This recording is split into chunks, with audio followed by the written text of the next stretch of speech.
Bonjour, bonjour, j'espère que vous allez bien. Je sais pas si la lumière elle va être pas mal, mais bon, je me suis posée dans le véhicule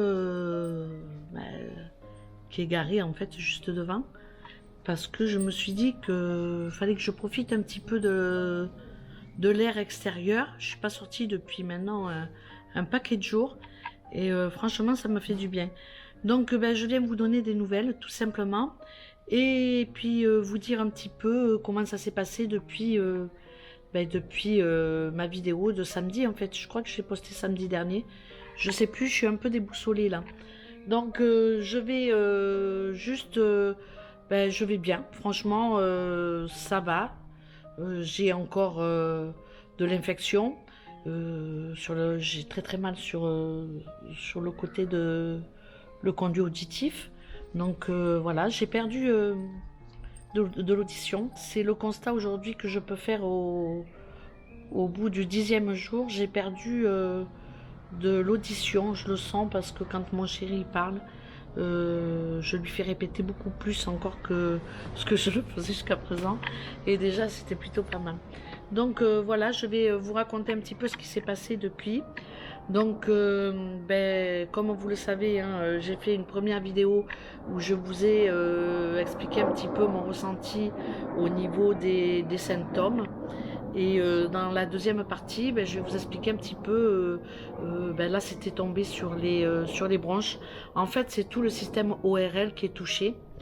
Et franchement, c'est assez violent. J'avais l'impression d'avoir rhino, trachéite, angine, toutes les maladies qu'on peut trouver au niveau des voies respiratoires et tout ça. Et franchement, en beaucoup plus fort, en plus puissant. Donc voilà, la première vidéo, je vous mettais en avant un petit peu l'état grippal. Là, franchement, c'est un truc de dingue. Et il y a des petits trucs quand même qui diffèrent par rapport au ressenti de la grippe. Par exemple, lors des fièvres, j'avais des petits picotements dans la colonne vertébrale.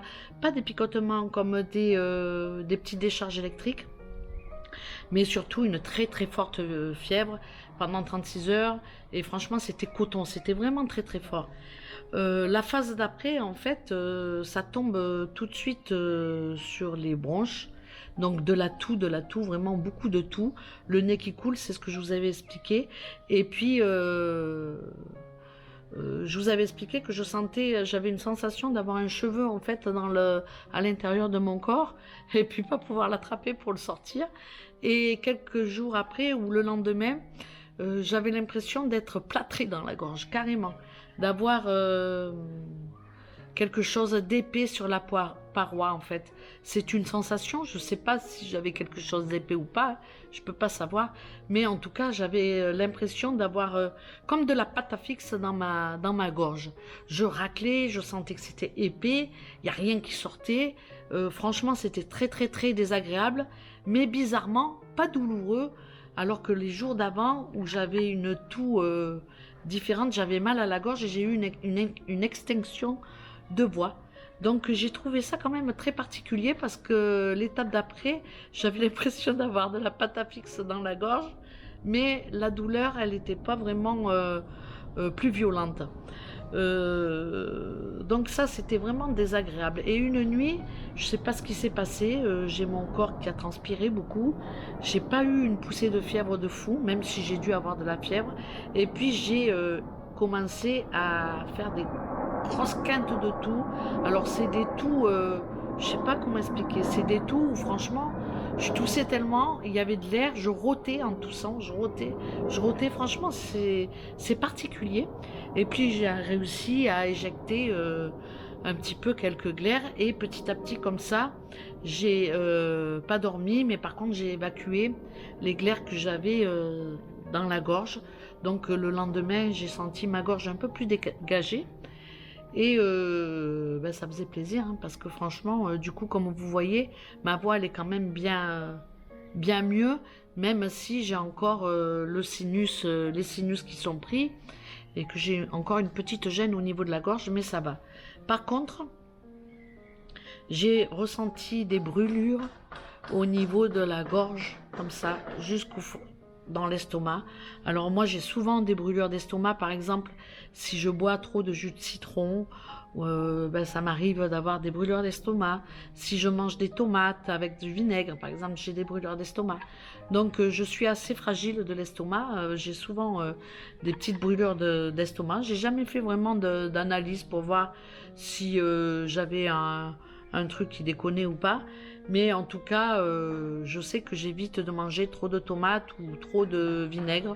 J'essaye le plus possible de supprimer tous ces acides qui me font du mal en fait, hein, dans l'estomac. Donc j'ai eu vraiment beaucoup de brûlures d'estomac. J'ai l'impression que mon corps, il prenait feu. Mais ça, j'avais déjà cette sensation dès que je suis sortie de la fièvre en fait. Cette sensation de prendre le feu à l'intérieur de mon corps. Franchement, ça c'est vraiment quelque chose qui m'a marqué, parce que des fois j'avais tellement mal à l'estomac que j'avais les larmes qui me coulaient et je me disais c'est pas possible, je vais finir aux urgences parce que j'ai très très mal. Donc voilà. Après j'ai pas paniqué en fait. J'ai vraiment je me disais, est-ce que j'ai mal au point d'aller aux urgences? Non. Est-ce que j'ai mal au point de me rouler par terre? Non. C'est, voilà, je prends feu. Alors, je vous le redis, hein, j'ai bu des litres et des litres et des litres et des litres d'eau. Parce que voilà, quand on a le feu à l'intérieur, on veut l'éteindre. Je sais pas si c'est la meilleure solution, mais en tous les cas, c'est la seule que j'avais sous la main. Donc franchement, j'ai bu beaucoup, beaucoup. Et j'avais un besoin aussi et une envie de manger des croissants. Du pain, des croissants, des choses comme ça.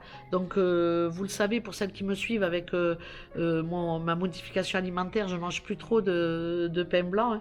Je reste au pain complet. Ben là, pendant ma période des 10 jours Covid, j'ai fait exception à la règle, hein. J'ai mangé beaucoup de croissants en fait, beaucoup de viennoiseries, j'en avais envie. Et je sentais que ça me faisait du bien, ça me faisait comme une pâte à l'intérieur, je sais pas, comme si je mettais un plâtre, je sais pas pourquoi, je sais pas, c'est comme ça, je cherche pas à comprendre en fait. J'avais envie de croissants, j'avais envie de choses comme ça. Ces brûlures à l'intérieur de la gorge et dans l'estomac, franchement, c'est quelque chose de très violent, c'est quelque chose de très fort. Contrairement à d'autres infections, les rhinos, les choses comme ça, j'ai jamais eu de douleur similaire. Autant je peux dire que pour la fièvre, c'est un état grippal, autant là, pour le coup, je sais pas, je pourrais pas comparer, je peux pas comparer. Tout ce que je peux dire, c'est que franchement, j'avais des grosses brûlures jusqu'au fond de l'estomac et que c'était coton. Ensuite, une fois cette étape passée, on va dire, dès que j'ai commencé à éliminer, dès que mon corps a combattu un petit peu ces brûlures, en fait, je me disais, c'est bon, je vais être tranquille. Et là, tout d'un coup, voilà pas que j'ai des douleurs dans le conduit auditif, qui est enfle, je le sens d'ailleurs, il n'est pas comme à son habitude, surtout ce côté droit. Et puis j'ai mal dans l'oreille, donc voilà. Moi j'ai déjà à la base des problèmes auditifs, donc je suis très attentive à ça, je fais attention. Je sais si j'entends les petits oiseaux, si je les entends pas par exemple, hein, voilà. Mais là je sens que y a des bruits que je n'en entends pas. Et franchement je sens une perte auditive, je sais pas si elle est importante ou pas, mais en tous les cas... ouais, j'ai senti une perte auditive depuis quelques jours déjà. Et à mon avis, bon, j'espère que ça va revenir, mais j'ai bien des doutes que ce soit malheureusement irréversible. Je ne sais pas, pour le moment, franchement, je ne sais pas. Alors, vous m'avez laissé pas mal de commentaires comme quoi vous avez perdu l'odorat ou le goût. Et franchement, alors moi, là, l'odorat, c'est nickel, quoi. J'ai pas du tout... de problème de ce côté-là. Alors voilà, comme quoi chaque personne est différente et chaque expérience, chaque vécu est forcément différent. En tout cas, c'est tout ce que je peux dire pour l'heure de mes ressentis. J'ai toujours cette gêne sur cette oreille-là qui continue à descendre comme ça. Donc l'infirmière quand même, oui, je vais parler de l'infirmière parce que moi je suis capable d'oublier de vous dire que l'infirmière est passée. Donc j'avais posté ma vidéo samedi Et puis, ironie du sort, samedi soir, je reçois un coup de fil, assez tard, faut le dire. Je pense que c'était pas loin de 20 h. Et c'était l'infirmière, très sympathique, qui me dit, ben, écoutez, je passerai dimanche vers 11 h, à partir de 11 h. Donc voilà, hein, comme je lui dis, écoutez, je suis confinée. Donc vous passez quand vous pouvez, il n'y a pas de souci. Votre heure, c'est la mienne, puisque je ne peux pas bouger. Donc elle me dit, ok, ben, c'est gentil, merci à vous. Voilà, j'essaierai quand même d'être là à peu près entre 11 h et 14 h, quoi, on va dire. Donc voilà, l'infirmière donc arrive le dimanche sur les alentours de midi et quart. Une jeune infirmière très sympathique, comme quoi je critique pas toujours tout le corps médical, hein, faut pas croire. Franchement très sympa, qui me prend la tension, qui me prend, comment on appelle ça, la saturation d'oxygène dans le sang, voir si je suis bien, quoi. Et elle me dit franchement, voilà, quand je suis allée lui ouvrir le portail, parce que l'appartement, il se trouve juste dans une cour, il y a 50 mètres de cour à peu près, mais c'est des parkings de voitures en fait. Et elle m'a posé la question si elle venait, si la visite était pour moi. Donc j'ai dit oui. Donc elle me dit, ben, je suis surprise parce que je vous vois, vous avez l'air en forme. Donc j'ai dit, ben là, j'ai passé donc le stade. Elle me dit, ben, vous allez m'expliquer tout ça. Donc j'explique. Et j'ai dit, là, en fait, vous venez dimanche. Donc moi, j'ai commencé les symptômes mardi. Donc il y a quand même déjà un laps de temps qui s'est écoulé. Et j'ai dit, et là, comme vous me voyez, je sens que j'ai les bronches prises, que je sens que je suis attaquée partout, quoi. Je les attends quand le virus est très actif. Je sens que voilà, je sens que je m'affaiblis, je sens que quand je me baisse et que je me relève, j'ai des vertiges. Je sens que j'ai de temps en temps de la température, des transpirations, mais rien de fou. Je lui dis un peu tous mes ressentis. Je sens que j'ai la gorge de prise, j'ai l'extinction de voix, ben, ça se récupère un peu, mais ça repart et ça revient. Le nez pareil, ça coule plus, c'est plus sec, c'est plus liquide, donc j'y explique un peu tout ça. Donc voilà, elle me prend ma tension, 13,8 ou 14, 98 sur l'air, l'oxygène dans le sang. Donc elle me dit, bah, écoutez, j'espère pour vous qu'il n'y aura pas que ça va pas s'aggraver dans les jours à venir. Mais bon, voilà, vous n'avez pas pour le moment de signes très aggravants. Mais ça ne veut rien dire, soyez vigilante. Voilà. Donc là-dessus, ben, elle me demande si j'ai besoin d'une aide à domicile pour le ménage ou quoi ou qu'est-ce. Je lui dis non, pas du tout. Je peux me débrouiller. On peut, avec Uber Eats et tout ça, se faire livrer à manger. Voilà, nous on a tout aussi sur place, hein, donc c'est facile voilà, de se débrouiller. Donc elle me dit, bah, écoutez, c'est bien, voilà, si vous avez besoin, n'hésitez pas à me recontacter sur mon portable et il n'y a pas de souci, je répondrai à vos demandes. S'il y en a, j'essaierai de me rendre disponible. Franchement bien, très sympa. Voilà, au revoir, et puis pof, elle est partie. Donc moi, entre les deux, en fait, entre le passage, entre le temps où j'ai appris que j'étais positive Covid et dimanche où l'infirmière est passée, en fait, j'ai essayé plusieurs fois de joindre mon médecin traitant. Je ne l'ai pas joint, hein, forcément. Donc après, ben, il y avait le week-end de 3 jours, parce qu'il y avait le lundi où c'était férié. Donc j'ai pas essayé d'appeler dimanche et lundi, ça sert à rien. J'ai essayé samedi matin, parce que bon, le cabinet est ouvert. Mais bon, pas de son, pas d'image. Donc du coup, voilà.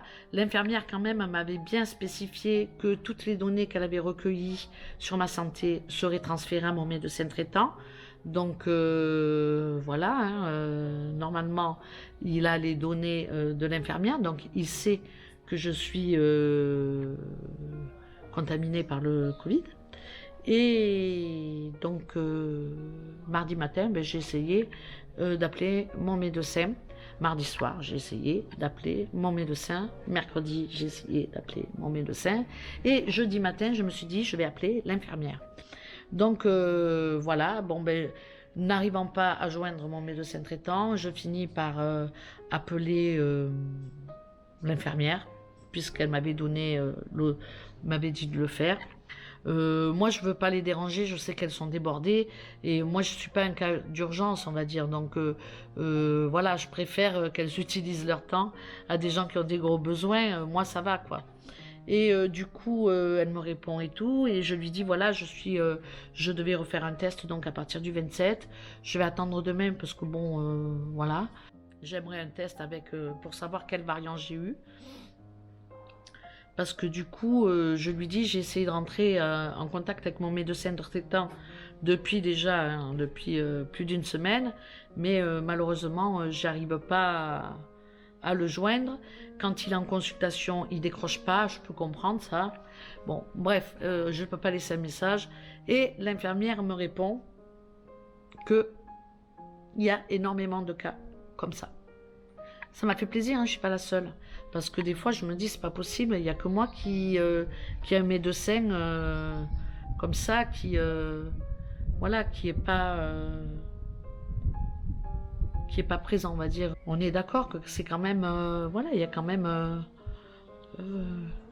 on est confiné 10 jours, c'est une pandémie, les tests PCR sont obligatoires pour aller de ci, de là. Franchement, on parle de passe santé et tout, c'est quand même pas rien cette maladie. Mais les médecins sont pas présents, quoi. Ça m'échappe, franchement, je suis désolée hein, pour ceux qui se sentent piqués par ça, mais moi, en tous les cas, voilà, je le dis, je suis là pour donner mon ressenti, et franchement, je suis un peu déçue, parce que je m'attendais quand même à ce qu'ils m'appellent et qu'ils me disent, écoutez, voilà, vous devez faire ça et ça, pendant ces 10 jours, ben, vous pouvez pas sortir, mais à partir de tel jour, vous pouvez sortir, comment vous vous sentez, serait-ce que ça, même comment vous vous sentez, bon, bref, voilà. Donc, l'infirmière me dit que je suis pas la seule dans ce cas-là, qu'elle-même, elle a beaucoup de cas où elle envoie, donc elle m'a dit qu'elle avait fait son travail, qu'elle avait envoyé à mon médecin traitant ses notes, mais que voilà, il y a des médecins qui ne sont pas là, donc voilà. Bref, donc du coup, je lui dis écoutez, je ne veux pas vous déranger plus que ça. Elle me dit je peux venir chez vous faire le test PCR, mais vous pouvez très bien aller le faire au laboratoire. Ils le font aussi, vous les appelez, il y a des jours et tout ça. Donc du coup j'ai dit bon ben je vais pas prendre de votre temps, je vais contacter le laboratoire et si vraiment j'ai des difficultés, je reviendrai vers vous. Si voilà, elle m'a dit il n'y a pas de souci, voilà, très gentil franchement. Ensuite, du coup j'ai appelé le laboratoire pour savoir les jours où ils faisaient en fait les tests PCR. Donc elle m'a dit pourquoi vous voulez faire un test. Donc je lui ai dit que que j'avais fait que j'avais fait un test en pharmacie et que j'étais positive au Covid et que du coup je voulais savoir quel variant j'avais parce qu'on ne sait jamais si je le rattrape. Serait-ce que ça. Si je rattrape un jour le variant, on va me dire est-ce que vous l'avez déjà eu? Oui. Quel variant? Ben je sais pas. Comment ça, vous savez pas? Ben, personne m'a demandé, en fait. Personne m'a dit, faites-le. Voilà, il n'y a pas eu de suivi de rien du tout. Voilà, faut le dire. Moi, je le dis, je suis désolée, il n'y a pas eu de suivi de rien du tout. À part l'infirmière qui s'est déplacée une fois, mais après, voilà, le médecin m'a pas appelé. Moi, j'ai recontacté l'infirmière parce que voilà, mais personne m'a demandé si j'étais morte ou vivante. Donc, faut le dire, moi je suis désolée, il faut dire les choses, quoi. Faut pas dire oui, tout est parfait, tout ça. Donc, voilà, c'est pas un coup de gueule, hein. Moi j'ai pas de coup de gueule à pousser, hein. Je veux dire, voilà, je me suis pas fait vacciner, j'ai le Covid, voilà, j'assume. Mais par rapport à la gravité de la situation sanitaire, je trouve quand même que par rapport à tout ce que j'entends partout, ça colle pas, il y a des choses qui collent pas, voilà, que je comprends pas du tout, voilà. Alors, comme je parle de la vaccination, est-ce que demain je vais me faire vacciner, par exemple? Non. Du coup, j'ai été contaminée par la Covid-19. Demain, vendredi, je vais faire mon test PCR pour savoir quel variant j'ai eu, parce que pour moi c'est important de connaître. Et puis ensuite, ben, je me dis mon corps est certainement immunisé, donc je ferai un dosage en fait anticorps pour voir un petit peu comment je suis immunisée, si je le suis du reste ou pas. Et puis voilà, mais je vous avoue que je suis réticente pour faire le vaccin. J'ai rien contre la vaccination en général, et du reste, mon chéri, lui, veut se faire vacciner et ça me gêne pas du tout, hein. Au même titre que moi, je me fais pas vacciner et ça ne gêne pas du tout non plus, hein. Voilà, on a chacun ses choix, hein. On est libre d'avoir les idées qu'on veut. Mais en tout cas, ce qui fait que j'ai pas envie de me vacciner, c'est que on a des personnes autour de nous qui ont eu, suite à la vaccination, des problèmes de santé. Donc voilà. Je rentrerai pas plus dans les détails, mais donc du coup, moi, ça me refroidit, quoi, ça me glace le dos. Et voilà. Après, je dis pas qu'il faut pas se vacciner. Non, non, non, pas du tout. Voilà, il y a des personnes, beaucoup de personnes autour de moi qui se sont fait vacciner et qui se portent très bien. Faut le dire aussi, hein. J'ai beaucoup d'abonnés qui m'ont laissé des messages et des commentaires en me disant « Moi, je suis vacciné et je me porte très bien. Tu devrais te faire vacciner. » Oui, ben, je prends bonne note, mais pour le moment, je suis pas prête. Je verrai. Je dis pas non à la vaccination. Je dis juste que je suis pas prête et que voilà, comme je suis comme j'ai peur et que je suis pas trop en accord avec ça, je me dis je vais me porter l'œil. Je sais pas si vous comprenez ou pas, je vais me porter la poisse en gros. Donc du coup j'ai pas envie de le faire. Mais tout ça, c'est chacun fait ce qu'il veut. Pour le moment, c'est pas une obligation, c'est pas obligatoire. Donc voilà, tant que j'ai le choix et que je suis pas prête à le faire, ben je le fais pas. Et puis si la semaine prochaine ou dans 10 jours ou dans 15 jours, ben, je me dis je me fais vacciner, c'est parce que je serai en accord avec à ce moment-là avec ça et que je le ferai de bon cœur. Je le ferai pas en reculant, par obligation ou par peur ou je ne sais quoi. Donc voilà, enfin, après moi j'ai envie de vous dire, chacun fait ce qu'il veut comme il veut. Moi là-dessus ça me pose aucun problème. Et puis voilà. Sur ce, j'ai toujours des douleurs, hein, c'est incroyable. Donc au niveau du traitement quand même, parce que comme j'ai pas pris sur en fait sur les 4-5 jusqu'à dimanche quand l'infirmière est venue, j'ai rien pris puisque j'avais pas grand chose. Donc après on est allé me chercher du paracétamol, du Doliprane je crois. Et du coup après j'ai pris 3 Doliprane, un le matin, le midi et le soir. Et voilà, j'en ai pas pris plus malgré les douleurs parce que ça me soulageait pas vraiment en fait. Donc du coup, je me suis dit, est-ce que j'en prends plus ou est-ce que j'en prends pas plus, je sais pas. Mais voilà, j'avais pas l'impression que ça me soulageait. Donc du coup, je suis restée à 3 par jour. Je trouvais que c'était pas mal. Donc voilà. Et puis j'avais demandé aussi un sirop pour la toux. Donc je prenais un petit sirop pour la toux et des pastilles à sucer pour me dégager un petit peu la gorge. Donc à la menthe, au miel, voilà, des petites pastilles comme ça. Et puis je vous ai écouté, vous m'avez conseillé de faire une cure de vitamines. Donc je me suis fait apporter des vitamines de manière à prendre 2 vitamines le matin. Et pour me maintenir bien. Et puis l'après-midi, j'ai tendance à manger une pomme, une banane, un fruit, quoi. Et voilà, c'est tout. C'est tout, c'est tout. Au niveau du poids, j'ai perdu du poids. J'ai perdu 3 kilos. Donc je suis à 74,7. Je vous mettrai mes petits pieds quelque part. Et puis quoi d'autre? Alors il y a des personnes qui m'ont demandé si je continuais à faire le jeûne intermittent en étant malade. Non. Franchement, alors il y a des matins, comme vous le savez, moi je buvais qu'un café au lait le matin. Donc comme je prends plus de sucre, je suis au café noir, c'est comme si je faisais le jeûne en fait. Donc il y a des matins quand j'ai faim, quand mon corps me réclame quelque chose, alors là oui c'est une pomme, ou alors un croissant, parce que j'ai fait un stock de croissants, là, bon après voilà. Mais voilà, quand j'ai faim le matin, ben, j'ai tendance à écouter mon corps et à manger. Donc je mange ce que j'ai des fruits. S'il me reste un croissant, je fais un café noir avec un croissant, sans sucre hein, par contre.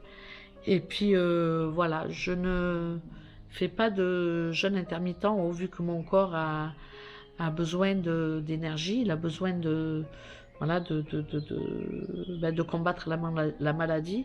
Donc du coup, si j'ai faim, je mange. Si je vois que je digère pas, ben, je fais attention. Mais en général, non. Pour ça, j'ai de la chance, c'est que franchement, j'écoute mon corps et franchement, il est sage. Il est plus sage que moi. J'ai pas de diarrhée. On m'a demandé aussi si j'avais des diarrhées. Franchement, j'ai pas eu de diarrhée du tout. Ce matin, j'ai cru que ça allait commencer, mais franchement, je me suis dit, au pire des cas, si j'ai la diarrhée comme ça au bout des 10 jours, peut-être c'est que mon corps, il élimine, quoi, je sais pas. Mais pour le moment, non. À part ce matin où c'était douteux, on finit par le truc bon, vous avez vu. Et à part ça, sinon, franchement, non, pas de diarrhée, quoi. Jusqu'à présent, c'était nickel chrome. Bon, voilà, à suivre, à suivre, à suivre. Donc, bon, sur ces bonnes paroles, je vais vous laisser. Je vais essayer de voir un petit peu les images, comment je suis sur la vidéo. Je vais télécharger mes fichiers et voir ce que je peux exploiter ou pas. Et quoi vous dire d'autre? Franchement, je vous remercie. Mais vraiment, vraiment, je vous dis mille merci pour tous les commentaires. Je ne sais pas si vous vous rendez compte le nombre de commentaires que vous m'avez lâchés sous la vidéo. J'ai essayé de répondre à tout le monde. Je pense que j'ai dû en rater hein, et en zapper parce que c'est obligé. Hein. J'en ai eu tellement que voilà. Et je m'excuse d'avance pour les messages qui seraient restés sans réponse parce que j'ai pour habitude de répondre à peu près à tout le monde. Donc voilà, si vraiment j'ai pas répondu à votre commentaire, c'est parce qu'il est passé au travers et que je l'ai pas vu. J'ai répondu également aux emails. Bon, sur Instagram, je vais le faire aujourd'hui sur Instagram. Mais voilà, en tout cas, franchement, je vous remercie pour toutes vos petites attentions. Franchement, vous êtes au top. Vous êtes vraiment très positif, très positive. Voilà, j'ai pas... Bon, je sais que j'ai une majorité quand même de nanas qui me suivent. Mais franchement, vous êtes au top. Il n'y a rien à dire. Voilà. C'est génial. Merci beaucoup pour tout votre soutien. Mine de crayon, ça fait du bien. Ça fait du bien au moral. Voilà, ça fait... Même si j'ai eu du mal à répondre à tout le monde, j'espère en tous les cas que j'aurai pas sauté beaucoup de commentaires. Voilà. En tout cas, mille merci. Franchement, c'est trop chou. C'est top. Je ferai un live très certainement.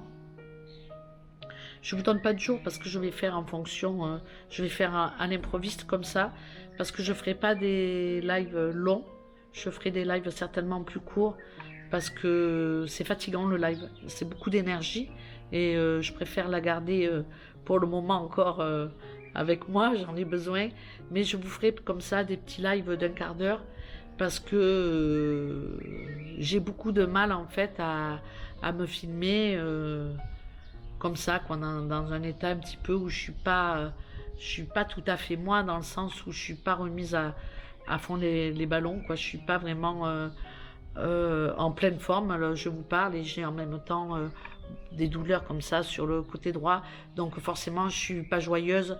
C'est pas voilà, c'est pas mon enthousiasme que j'ai habituellement, donc vous voyez, vous le savez, vous êtes beaucoup à me le dire, et puis voilà, donc je vous laisse, je sais pas quand est-ce que je ne sais pas quand est-ce que je referai de vidéos. En tous les cas, tant que je suis comme ça, un peu patraque, j'ai pas forcément envie de me filmer.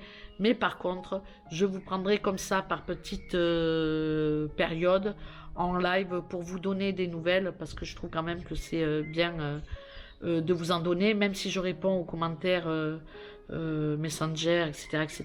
Bon, sur ce, je vous laisse. Je suis une bavarde, vous voyez, c'est que ça va quand même mieux. Je vous laisse, je vous remercie d'avoir regardé cette vidéo. J'espère que pour vous, en tout cas, tout va bien. pour tous ceux qui sont dans la douleur ou dans le mal, ben, je vous souhaite de vous rétablir au plus vite, d'être en forme, de péter le feu. Et puis voilà, euh, toujours rester positif dans la mesure du possible. Et même si parfois c'est pas évident. Je vous laisse, je vous embrasse. Et puis je vous dis à très bientôt ben, pour une prochaine vidéo, enfin pour un prochain live. Ciao, ciao!